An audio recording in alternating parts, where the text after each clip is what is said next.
we have a symbiotic relationship as men and women, right? That I believe is needed in this place. If you try to put someone too high up, yeah, whether it be a man or a woman, the ego gets involved. Mm-hmm. The arrogance starts creeping because it's like, oh my God, I can get away with this shit, and I can. What you're going to pay to?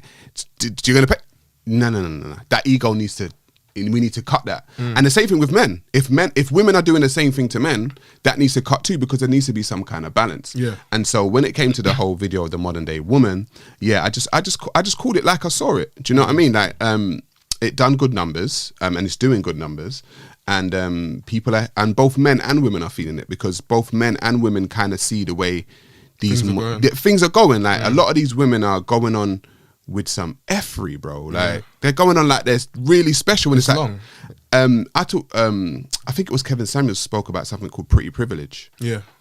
You're right. Yeah. And it's like a lot of women that, because they're pretty, right, or attractive, simp men have just been gassing them constantly all their life. Gas. Mm-hmm. And so that's entered their psyche, either consciously or subconsciously.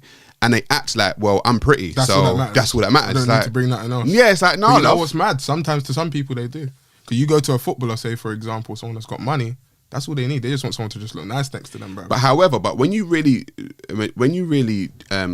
dig into what those wives are like, you will find that they have other qualities. They do look good, right? But you have to run a household. Yeah, you have to look after children. True. You have to keep the household in check. So they've got other qualities.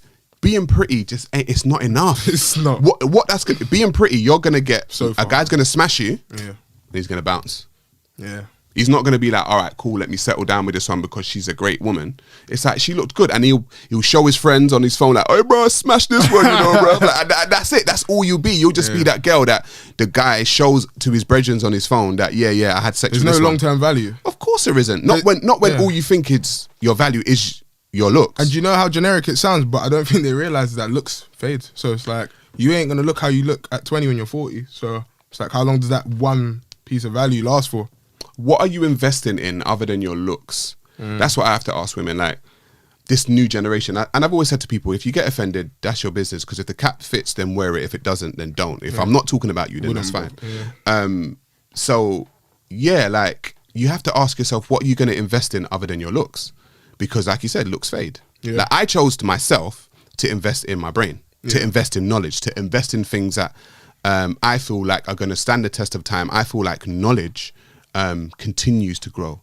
Like, looks fade, but your knowledge actually it keeps going up and up and up.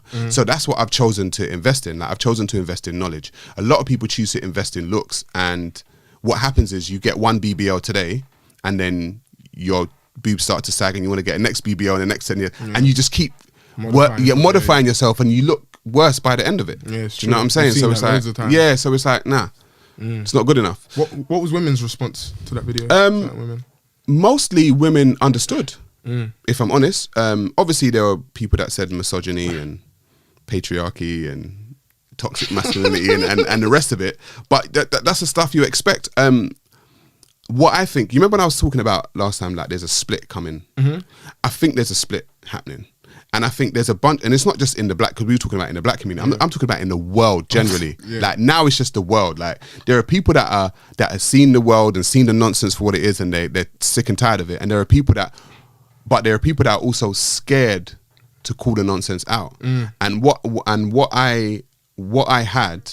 The response that I had was people telling me, I'm so glad someone said it. I'm so glad you said it. Yeah. You're speaking facts, blah, blah, blah. And I'm just like, they're like, I wish I could say this, but you've said the thing that I wanted to say. And I just think, there's a lot of people out there, man, just sitting down thinking, the world's gone crazy and no one ain't saying nothing. And then I guess I pop up and I'm like, fuck it, I'm gonna say it. I'm gonna fucking say it. Do you know what I mean? What's funny?